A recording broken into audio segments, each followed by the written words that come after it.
এই রবিউল আউয়াল মাস, এই মাসের মধ্যেই আল্লাহর হাবিব সাল্লাল্লাহু আলাইহি সাল্লাম দুনিয়ার জমিনের মধ্যে আগমন করেছেন। যেই নবীকে আল্লাহ পাক রব্বুল আলামিন সৃষ্টি না করলে আল্লাহ পাক রব্বুল আলামিন কুল কায়নাতের কোনো কিছু সৃষ্টি করতেন না। হাদিসে কুরসির মধ্যে আল্লাহ পাক রব্বুল আলামিন ইরশাদ করেছেন, বলেছেন, লাওলা কালামা ফালাকতুল আফলাক। যদি আল্লাহ পাক রব্বুল আলামিন তার হাবিবকে যদি সৃষ্টি না করতেন, কুল কায়নাতের কোনো কিছুই সৃষ্টি করতেন না। যে হাবিবকে যদি আল্লাহ পাক রব্বুল আলামিন যদি সৃষ্টি না করতেন, কুল কায়নাতের কোনো কিছুই সৃষ্টি করতেন না। রাসূল সাল্লাল্লাহু আলাইহি সাল্লামের মর্যাদা সম্পর্কে আল্লাহ পাক রব্বুল আলামিন কুরআনুল কারীমের মধ্যে অসংখ্য আয়াত, অসংখ্য সূরা আল্লাহ পাক রব্বুল আলামিন নাযিল করেছেন। যে রাসূল সাল্লাল্লাহু আলাইহি সাল্লামের শান, মান, মর্যাদা সম্পর্কে, যেহেতু এটা রবিউল আউয়াল মাস, রাসূলের শান আলোচনা হবে, রাসূল সাল্লাল্লাহু আলাইহি সাল্লামের শান, মান সম্পর্কে আলোচনা, মর্যাদা সম্পর্কে আলোচনা। কুরআনুল কারীমের মধ্যে একটা ছোট্ট সূরা রয়েছে, যে সূরার নাম হচ্ছে সূরা কাউসার। কথা বোঝা যায়? একটা ছোট্ট সূরা রয়েছে, যে সূরার নাম হচ্ছে সূরা কাউসার। এই সূরার মধ্যে আল্লাহ পাক রব্বুল আলামিন রাসূলের অসংখ্য শান, অনেক শান বর্ণনা করেছেন। যদিও সূরাটা ছোট, কিন্তু সূরার শান, রাসূলের শান অনেক বড়। এই সূরার মধ্যে আল্লাহ পাক রব্বুল আলামিন বলেন, ইন্না আ'তাইনাকাল কাউসার।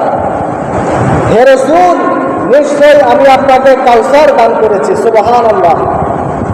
এই কাউসার, এই আয়াতের তাফসীর দেখলাম তাফসীরের কিতাবের মধ্যে, যে আল্লাহ পাক রব্বুল আলামিন নবীকে কি কাউসার দান করেছেন। যে তাফসীরের মধ্যে আছে, ইন্না আ'তাইনাকা উম্মাতান কাসীরা। যে আল্লাহ পাক বলতেছেন যে হাবিব, নিশ্চয় আমি আপনাকে অনেক উম্মত দান করেছি। সুবহানাল্লাহ। আল্লাহ পাক রব্বুল আলামিন নবীকে 3 জন সন্তান দান করেছেন। ছেলে সন্তান কয়জন? 3 জন। তো আল্লাহ পাক রব্বুল আলামিন ছোটবেলায় তাদেরকে নিয়ে গেছেন, ছোটবেলায় তাদেরকে নিয়ে গেছেন। নিয়ে যাওয়ার কারণে মক্কার কাফের মুশরিকরা রাসূলকে বলতেছিল যে রাসূল নির্বংশ। কি বংশ? মানে পরবর্তীতে বংশ রক্ষার জন্য আর কেহ নাই। রাসূলকে আবতার বলতো, আবতার, নির্বংশ বলতো। আল্লাহ পাক রব্বুল আলামিন কুরআনুল কারীমের আয়াত সাথে সাথে নাযিল করে দিলেন, বললেন, ইন্না আ'তাইনাকাল কাউসার। হে রাসূল, নিশ্চয় আমি আপনাকে কাউসার দান করেছি। এই আয়াতের তাফসীর দেখলাম, তাফসীরের কিতাবের মধ্যে আছে যে ইন্না আ'তাইনাকা উম্মাতান কাসীরা। হে রাসূল, নিশ্চয় আমি আপনাকে অনেক উম্মত দান করেছি। সুবহানাল্লাহ। আল্লাহ পাক রব্বুল আলামিন তার দুজাহানের হাবিব সাল্লাল্লাহু আলাইহি ওয়াসাল্লামকে উদ্দেশ্য করে বললেন যে হাবিব, আমি আপনাকে অনেক অনেক উম্মত দান করেছি, যারা সর্বাবস্থায়, সকল অবস্থায় 24টা ঘন্টা আপনার সম্মান গাইবে, আপনার গুণগান গাইবে, যারা আপনার প্রশংসা 24 ঘন্টা করবে। সুবহানাল্লাহ। আল্লাহ পাক রব্বুল আলামিন দুনিয়ার জমিনের মধ্যে 1 লক্ষ মতান্তরে 2,24,000 নবী রাসূল প্রেরণ করেছেন। এই নবী রাসূলদের মধ্যে 1 লক্ষ মতান্তরে 2,23,999 জন নবীর উম্মতের কাতার হবে হাশরের ময়দানে মাত্র 40টা। কতটা? 40টা। আর শুধুমাত্র আমাদের নবী, একজন নবীর উম্মতের কাতার হবে হাশরের ময়দানে 80টা। সুবহানাল্লাহ। এত উম্মত।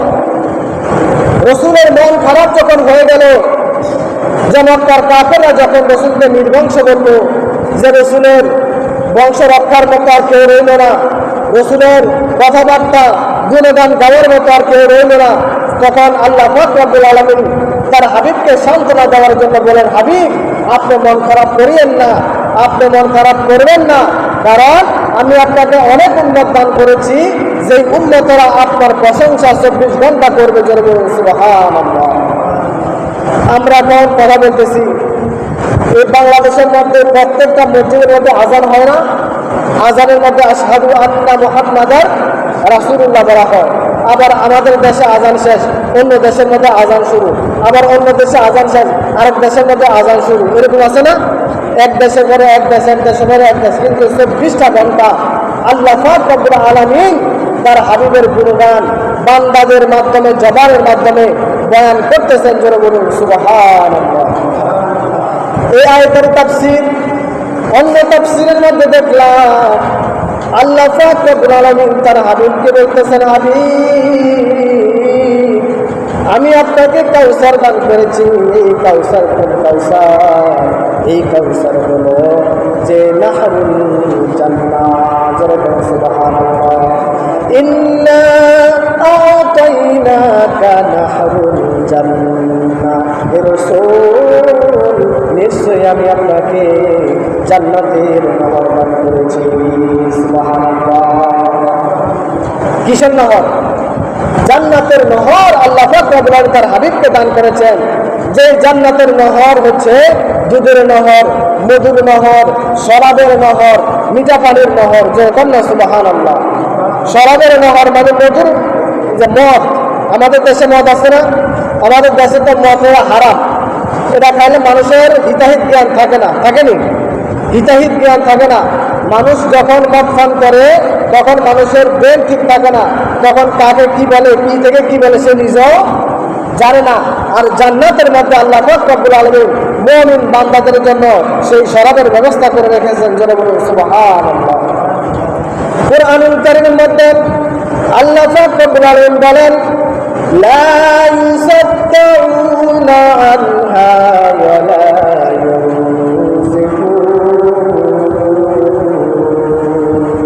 আল্লাহ পাক রব্বুল আলামিন বলেন, মানুষ পান করবে, মানুষ মাতাল হবে না, মানুষের মাথা ব্যথাও করবে না। সুবহানাল্লাহ। দুনিয়ার মদ পান করলে, শরাব পান করলে মানুষের মাথা ব্যথা করে, মানুষের জ্ঞান হারিয়ে ফেলে। কিন্তু আল্লাহ পাক রব্বুল আলামিন বলেন, লা ইউসাদ্দাউনা আনহা ওয়া লা ইউনজিফুন। যে জান্নাতি এই শরাব বান্দা যখন পান করবে, যে বান্দার মাথা ব্যথা হবে না, মাতানো হবে না। জোরে বলুন না সুবহানাল্লাহ। তারপর আল্লাহ পাক রব্বুল আলামিন এই আয়াতের তাফসীরের মধ্যে দেখলাম তাফসীরকারক বলতেছেন, ইন্না আ'তাইনাকা নি'মাতান কাসীরা। নিশ্চয়ই হাবিব, নিশ্চয়ই আমি আপনাকে অনেক অনেক নিয়ামত দান করেছি। কি দান করেছে?